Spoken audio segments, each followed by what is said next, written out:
تو یہ جو آیت ہے کہ شرک جو ہے وہ ناقابل معافی ہے، تو یہاں پہ بہت سارے مومنین بھی یہ کہتے ہیں کہ بھی یہ بندہ مرتد ہو گیا تھا، غالی ہو گیا تھا، اب اس نے توبہ کر لی تو آپ توبہ کیوں قبول کر رہے ہیں اس کی؟ ہم کیا کہتے ہیں، فقہا کا موقف واضح ہے کہ اس کی توبہ کیا قبول ہے۔ جب وہ یہ سوال رکھتے ہیں کہ پھر قرآن کی آیت کا کیا کریں گے، شرک جو ہے وہ ناقابل معافی جو ہے وہ جرم ہے، اس کی تو مغفرت ہی نہیں ہوتی، پھر اس کا کیا جواب ہے؟ تو یہاں پہ سید خوئی الرحمہ نے یہ بات لکھی ہے کہ قرآن مجید میں یہ بات واضح طور پہ موجود ہے کہ جو بندہ کفر کی حالت میں مر جاتا ہے تو قیامت کے دن اس کی معافی نہیں ہے، لیکن اگر وہ کفر کی حالت پہ نہیں مرتا، وہ حالت ایمان پہ مرتا ہے تو پھر اس کی معافی ہے۔ لہٰذا یہ جو آیت کہہ رہی ہے کہ اللہ شرک کو معاف نہیں کرے گا، یہ اس صورت میں ہے کہ جب انسان اسی شرک کی حالت میں بغیر توبہ کیے ہوئے مر جائے، اور اگر شرک کے علاوہ باقی گناہ ہوں اور انسان بغیر توبہ کیے ہوئے مر جائے، ہو انسان موحد ہو،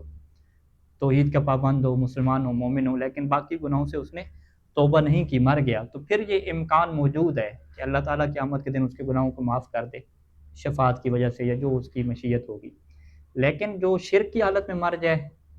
کفر کی حالت میں مر جائے، تو پھر اس کے لیے کیا معافی نہیں ہے۔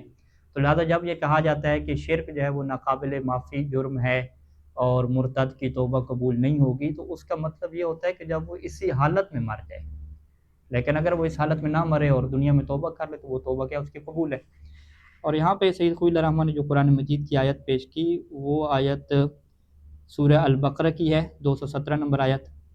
کہ جس میں یوں ارشاد ہوتا ہے کہ وَمَن يَرْتَدِدْ مِنْكُمْ عَنْ دِينِهِ فَيُمُتْ وَهُوَ كَافِرٌ فَأُولَٰئِكَ حَبِطَتْ أَعْمَالُهُمْ فِي الدُّنْيَا وَالْآخِرَةِ أُولَٰئِكَ أَصْحَابُ النَّارِ هُمْ فِيهَا خَالِدُونَ۔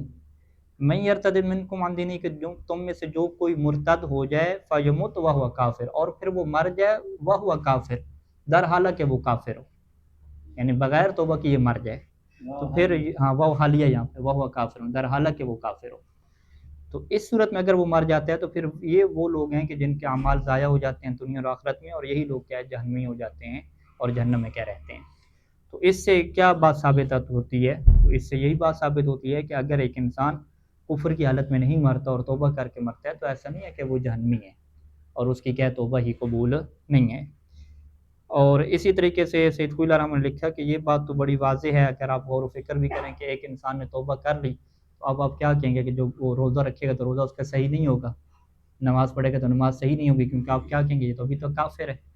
اور یہ بات واضح ہے کہ کافر اور باقی لوگوں کے اوپر بھی نماز اور روزہ واجب ہے، لیکن وہ صحیح نہیں ہوتے، کیونکہ نماز اور روزہ کے صحیح ہونے کی شرط کیا ہے کہ انسان کیا ہو، مسلمان ہو۔ تو پھر اس کا مطلب ہے کہ ایک دفعہ کافر ہو گیا تو پھر چھٹی۔ کوئی کہتے ہیں کہ آپ اپنی طرف وجدان کی طرف رجوع کریں تو یہ بات واضح ہوگی کہ ایک انسان اگر توبہ کر لیتا ہے تو پھر اس کی نماز روزہ وغیرہ سب صحیح ہو جاتی ہے۔ اصل چیز شرک کسے کہتے ہیں کہ جو کافر ہو جائے۔ مرتد کی کیا تعریف ہے کہ جو کافر ہو جائے۔ اب کافر انسان کن طریقوں سے ہوتا ہے؟ یا توحید کا انکار کرے، توحید کا انکار کرے یعنی شرک کرے، یا کیا ہے رسالت کا انکار کر دے، یا ختم نبوت کا انکار کر دے، یا جو ہے وہ ساب بن جائے، سب النبی کرے۔